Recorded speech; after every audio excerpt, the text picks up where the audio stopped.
want to tell you about the moment I almost went home to Ghana. Not in a dramatic way, not with a speech, just quietly, privately in the back of a van driving through the New Mexico desert. It started with the food. I grew up in Ghana eating Ghanaian food. Fufu, light soup, rice and stew, wache. Food that takes time to make. Food that fills you up. Food that tastes like home. At NMMI mess hall, all they served was American food. Every day, 3 times a day.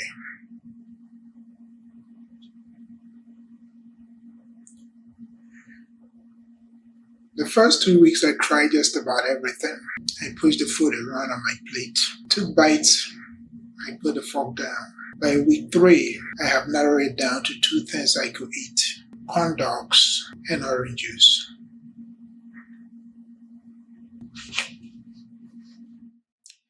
Corn dogs were served only on Wednesdays. Orange juice every day.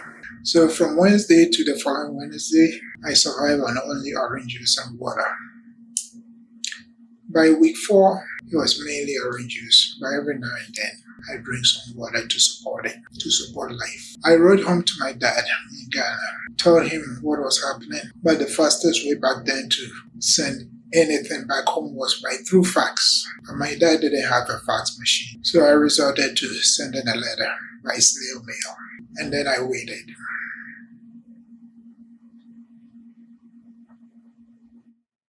While I was waiting, Coach Hardman organized a tournament in Albuquerque, New Mexico, at University of New Mexico, UNM.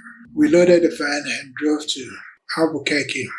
Coach Hardman got us a room at the Howard Johnson. My brother Isaac came and see us after our match. One looked at me and he knew something was wrong. He asked me, "What's the matter?" I told him, "I want to go back to Ghana." He asked me why. I told him I couldn't eat the food. He asked if I had eaten that morning. I told him no. He tried to encourage me to get something to eat. I couldn't. When it was time to load back into the van and return back to Roswell, we stopped at Burger King for breakfast. Everyone got their food and sat down. I didn't get anything. And I didn't want Coach Hardman to see me not eating, so I kept myself busy talking to Isaac, laughing, pretending everything was fine. Coach called me over. "Donkor, come get your breakfast." I told him I want water. He looked at me and asked, "Did you eat?" I said yes. He asked what I ate. And that's when whole hell broke loose. I burst into tears. Right there in the Burger King in Albuquerque, New Mexico. I couldn't even say proper goodbye to my brother. I just got into the van. My teammates looked at me. Nobody knew what was wrong. Nobody said a word. One by one, they all quietly moved to the front of the van and left the whole entire back seat for me.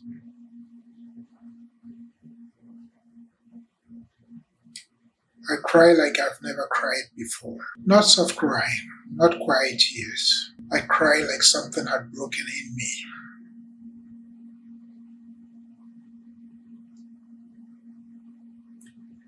I was 17 years old.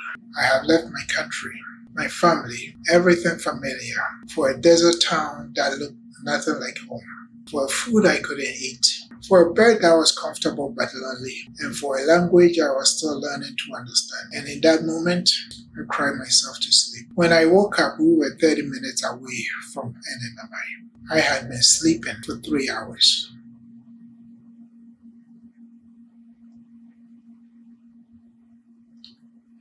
The van was completely silent. It felt like someone had died in there. You could hear a pin drop. Every single person in the vehicle was quiet and still. They didn't know what had happened to me. They just knew something had, and they gave me space.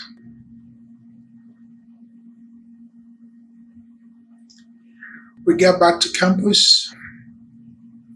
I went to my room.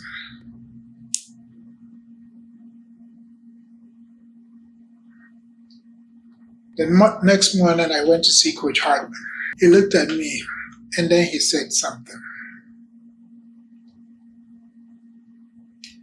He said, we are not going to go to Albuquerque again. I asked him why. He said, the last time we were there, I almost lost you.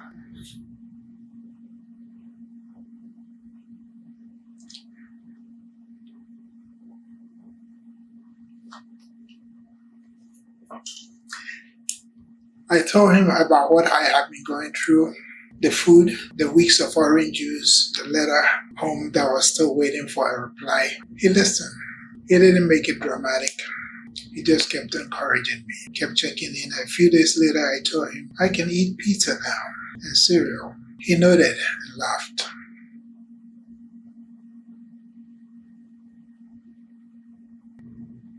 I want to say something directly to whoever is watching this and is in the middle of their own breaking point right now. Not a food crisis necessarily, but that moment where everything you left behind feels heavier than everything in front of you. Where the comfortable thing and the right thing are pulling you in opposite directions. Where you have cried yourself to sleep and woken up and not sure if you have anything left. Here is what I know now that I didn't know then. The breaking point is not the end. It is the floor for sure. You hit it, you feel it, you cry it out, and then you find out what you are made of.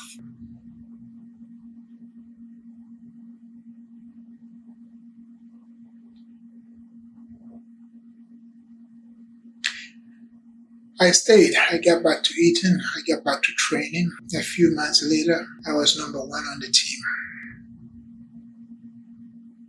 Next week, I'm going to tell you about the summer I spent in Davis, Oklahoma, working for my ambassador families, the Healy's, and cleaning out an abandoned barn and coming face to face with 5 rattlesnakes.